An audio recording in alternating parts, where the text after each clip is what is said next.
My parents invited me to a fancy family dinner, but told me to sit at the kids' table. While my Marri, my name is Sarah, and I never imagined that a simple family dinner would lead to such an emotional revelation about my place in my own family. What should have been a joyful evening with loved ones quickly turned into one of the most humiliating moments of my life. Little did I know, the kids' table wasn't the only place I was being forced to sit. It was supposed to be a special family dinner.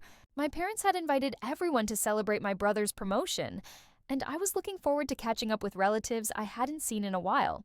But when I arrived, I was stunned to find that my married brother was seated at the adult table, while I, still single and living at home, was told to sit at the kids' table. The subtle sting of that moment is something I'll never forget, but what happened next shocked me even more. Growing up, my family was always very close-knit. I was the youngest of three siblings, and while my brother and sister got married early, I stayed single, focusing on my career. It wasn't a decision I had made lightly, but it came with a certain level of pride. I had always been independent and self-sufficient, and I felt I had worked hard for everything I had. However, it seemed my parents didn't see me that way. My brother James had always been the golden child, a straight-A student who could do no wrong in their eyes. When he married, his wife was immediately accepted into the family fold, while I, still unmarried and without children, somehow seemed to be considered less of an adult. The dinner invitation came as a surprise. I was happy to be included. But when I showed up, something didn't feel right. My brother and his wife were seated at the main table, surrounded by the adults, while I was ushered to a small, dimly lit table in the corner of the room. My parents seemed okay with it, as if it were perfectly normal. At first, I thought it was just an oversight.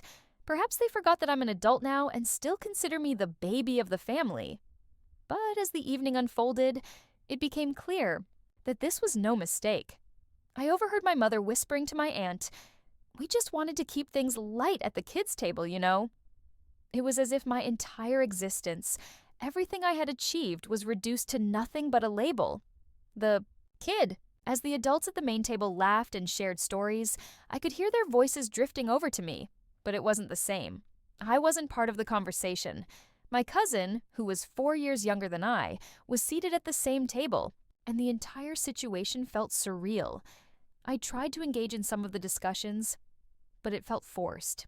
My parents kept glancing over at me, but their eyes were empty of the warmth I had expected. It felt as if I were invisible, even though I was sitting right there, physically present, but the most shocking part came when James stood up to make a toast. As he raised his glass, he spoke about how proud he was of his promotion, his new life, and the beautiful family they had created. Everyone clapped, of course, but then, as if in response to the applause, he looked over at me, sitting at the kids' table, and smiled awkwardly, almost as if to say, "I don't know what happened to you." The humiliation hit me like a wave. It wasn't just the table that hurt, it was the acknowledgement that I had become someone who wasn't seen as an equal by the very people who should have supported me. That was the tipping point.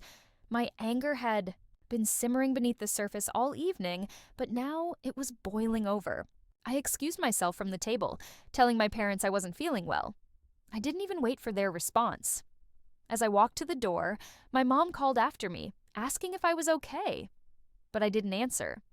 I stepped out into the cold night air, feeling the weight of everything I had been holding in for so long. I didn't go back inside. I went for a walk, trying to calm down, but it didn't help.